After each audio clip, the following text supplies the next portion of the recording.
Hi, I'm Megan Tenius, and Good news, everyone! Today we're getting shiny. Welcome to Popcraft.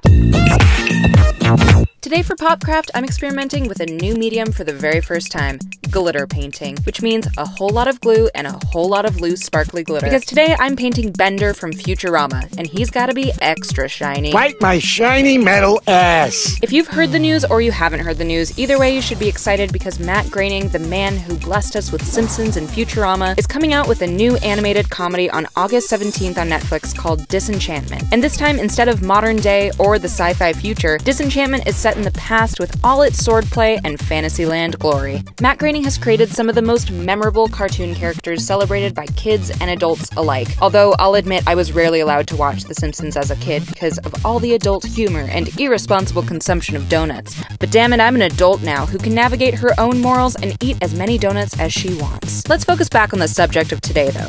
Bender Bending Rodriguez, originally known as Bending Unit 22, Unit number 1729, serial number 2716057. He's the favorite anti-hero from Futurama, even though he's totally a pathological liar, all around pretty selfish, and possibly a sociopath. Or more accurately described by Leela as an alcoholic, whoremongering, chain-smoking gambler. You're both alcoholic, whoremongering, chain-smoking gamblers? No! I'd love to hate Bender, or hate to love? Is it both? I think his awfulness and crude immaturity is hilarious to a lot of us because we're all imperfect, and there's something so satisfying about watching and laughing at fictional characters be much worse than we could ever be. The scene I'm painting today, though, is from one of the episodes that stands out to me from the rest, called Godfellas. It's about a time when Bender gets lost in space and is doomed to drift alone forever, until he's hit by an asteroid that transfers a tiny civilization of humanoids onto him, who then begin to worship him. Bender, being the selfish alcoholic that he is, though, takes advantage of their worship and creates one commandment: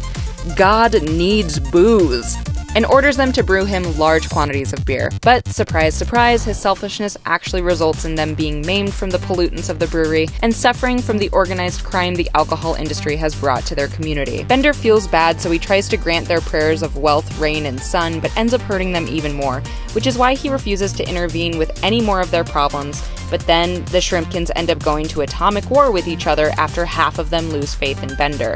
The Shrimpkin civilization then self-exterminates. This scene is impressively dark, laced with a little bit of humor, but the remorse that Bender feels for failing his people is genuine and a really powerful moment for the show and for Bender's character. The show continues to explore religious issues when Bender meets God, and ends with Bender being sent back to Earth by God, leaving him with the advice, when you do things right, people won't be sure you've done anything at all. When you do things right, people won't be sure you've done anything at all. And this hammers in the message to do good, even when it might go unnoticed. Matt Groening's works like The Simpsons and Futurama don't seem like shows that take themselves too seriously, because they don't. But there are powerful messages to be taken away from all of them, and I'm sure the same will go for Disenchantment.